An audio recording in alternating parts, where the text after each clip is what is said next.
Welcome to 5 Minutes of Focus, where I unlock your leadership potential one topic at a time. Today, we're kicking off an exciting 5-part series on Patrick Lencioni's 5 behaviors of a cohesive team. We're starting with the foundation of trust. Trust isn't just the cornerstone of a great team.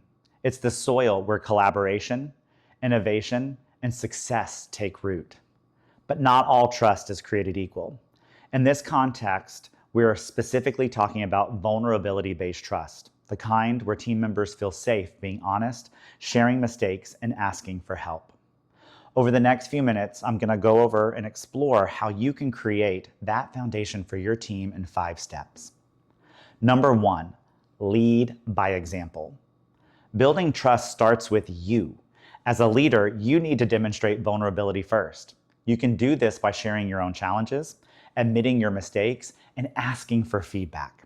For example, if you missed a deadline, try saying something like, "Hey guys, I dropped the ball on this. What can I do to make it right?" By modeling the vulnerability, you show your team that it's okay to be imperfect, which sets the stage for trust. Number 2, create safe spaces for authentic conversations. Your team needs an environment where they feel safe to speak openly. Use team building exercises or dedicated meetings to encourage personal sharing. A simple activity could be asking everyone to share a personal win or challenge during a weekly meeting. These moments of authenticity help break down walls and build connections that strengthen trust. Number 3, establish clear communication norms. Trust thrives when communication is clear and consistent. Set the norms for how your team communicates. For example, listening without interrupting, respecting differing opinions, and assuming positive intent. When everyone knows they'll be treated with respect, they're more likely to speak up and engage fully. Number 4, acknowledge and appreciate vulnerability. When someone on your team opens up, whether it's admitting a mistake or sharing a concern, acknowledge their courage. Say things like, "Thank you for sharing that. I know that took a little bit of courage, and that will eventually help us all." Publicly recognizing vulnerability reinforces the message that honesty is valued, rewarded, and expected.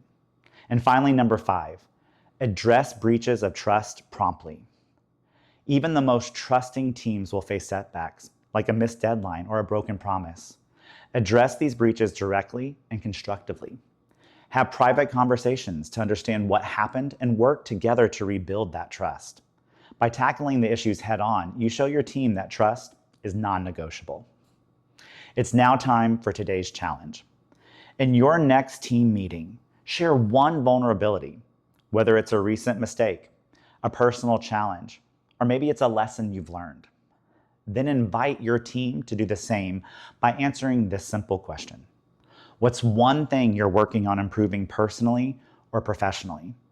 Notice how these moments of honesty strengthen your team's connection. Trust is the foundation for everything your team is going to do. Without it, collaboration and progress falter. With it, your team can thrive. For more insights on the topic of trust, check out my blog, The Power of Trust, on buildyouralliance.com. And if you're ready to take trust to the next level, let's talk about hosting a 5 behaviors workshop with your team. You can book a corporate experience information session on my website. Thanks for tuning in to this episode of 5 Minutes of Focus, Building Trust. If you like today's topic, make sure you like this video and subscribe to my channel so you can see new topics in Season 1 every Tuesday and Thursday. Until next time, I hope you stay focused and I hope you lead with trust.